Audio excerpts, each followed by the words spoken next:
Hi, Stacy Franklin here with Artisan Design Concepts, and today we are going to do a top coat using fortified top coat on this countertop. But this is just not our normal top coat. This is the reformulated fortified top coat. So let me show you just a couple things that you need to keep in mind when you reorder this product. So we have the gloss version, looks the same as it always has, but what you will see is that it now has a purple sticker on top, and it'll tell you it has a shelf life of 1.5 months. You cannot use the B from the gloss with the matte, so keep those together. For the matte, it has a yellow sticker. We're going to go ahead and use the matte today, and so the B goes with the A, and we will always keep them separate. 1.5 months shelf life, just keep that in mind. Keep the sticker colors together. Also, we are using a 3/8 inch nap roller. This one is 6 inches. I'm going to have a wet roller and a dry roller, and then we have a 4-inch roller just for the front edges and around the sink that Travis will do, so that way I don't imprint this roller by trying to go along the edges. I want to keep this nice and smooth and make sure that I don't leave any bumps along the way. So we'll get started and you can follow along.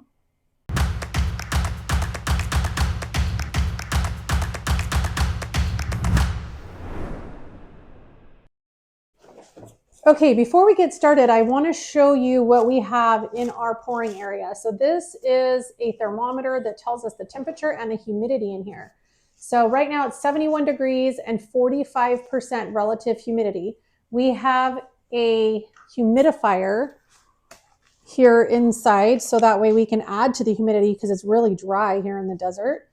So we wanted to make sure that we have enough working time. If it's too dry, it dries up on us too quickly.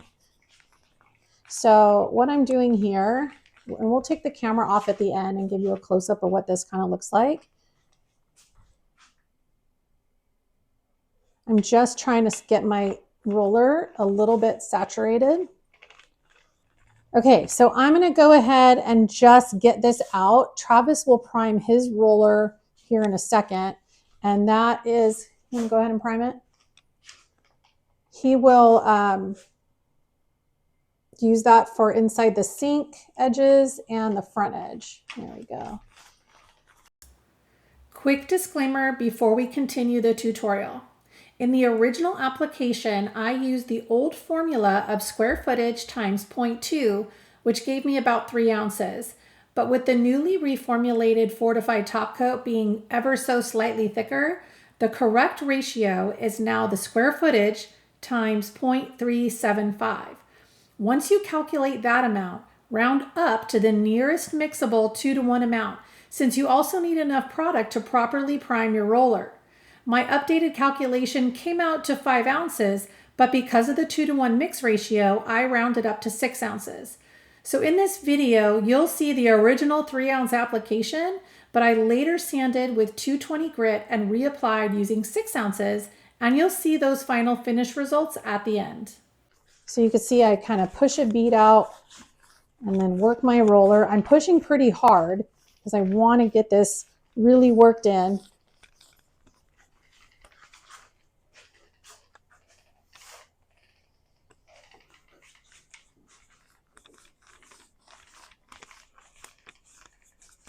So Travis does the front edges and he does the sink edge. That way I'm not going to indent my roller. Very little left, so hopefully you don't need any more.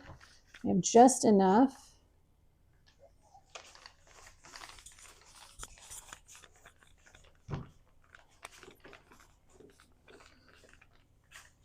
Excuse me, I need to get around you. See some dry spots over here. So right now is the opportunity to kind of push the material through, look for any dry spots that you might not have hit.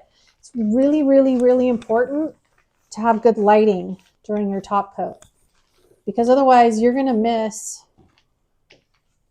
there's a hair or something, you're going to miss things.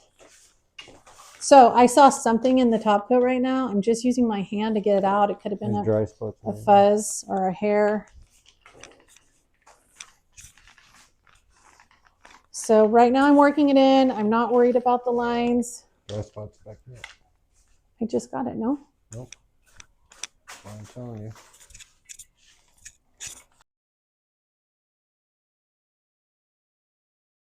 So I'm going to start my first back roll here. I may not need a dry roll. I can see in this lighting, I probably won't need my dry roller because of how dry it is already in here. If I went to go use my dry roller right now, I think I would take off too much product. So we've almost always not used a dry roller with Fortified Top Coat. Can you be my spotter? So this is, yeah, can you do top coat by yourself? Sure.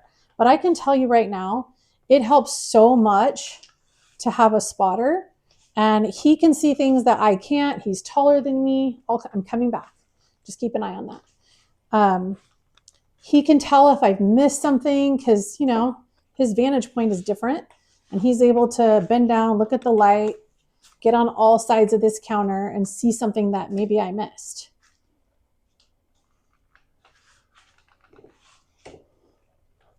Where were you pointing now? Right by the sink? Okay, so I'm going to do one more back roll. Looking at it now, I don't think I need to do any more than that after this one.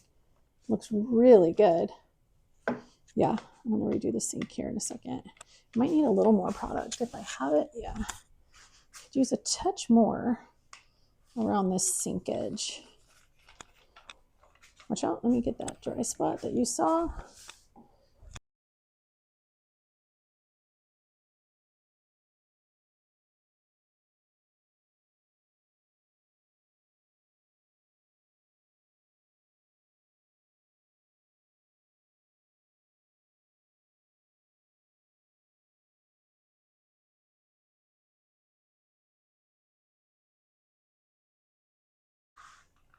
I haven't seen any bubbles. No bubbles, yeah. I love that. We were having some issues with the old formula, which is why he added some more defoamers and some other products.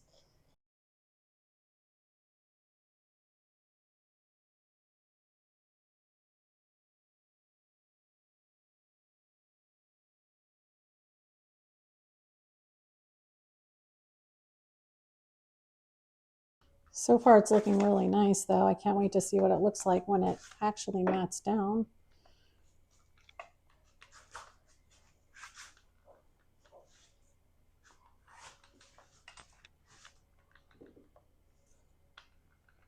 That's it.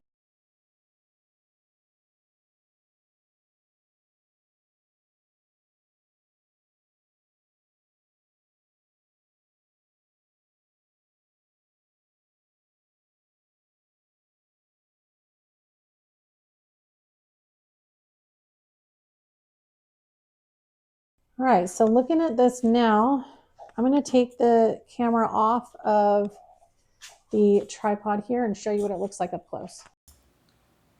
Here's what it looked like right after the first application. The finish just didn't look right to me. It appeared separated and uneven. After reviewing it, we realized the issue was simply not having enough product on the surface. So we sanded with 220 grit. We used to do 320, but it was suggested that 320 may be too slick. Cleaned the surface and reapplied using the higher mix ratio. Now I'll show you what it looked like after 2 back rolls. And if you want a little extra texture for added scratch resistance, you can always give it 1 more back roll. Okay, here's what it looks like after we dry rolled it with our wet roller. So you can kind of see it's gonna glass out. If you want it to have more texture, you can roll a few more times.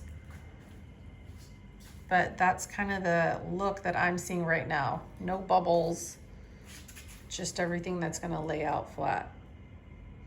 So we'll show you what it looks like tomorrow. It's been about an hour since we applied, and this is what it's looking like. Wow.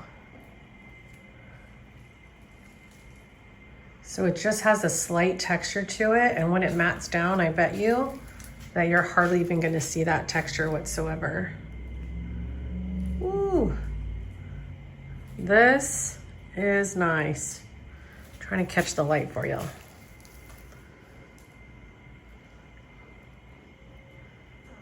I'm really happy with this.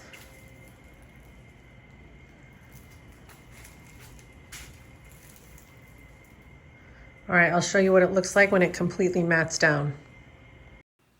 This right here is what it looked like after about 4 to 5 hours.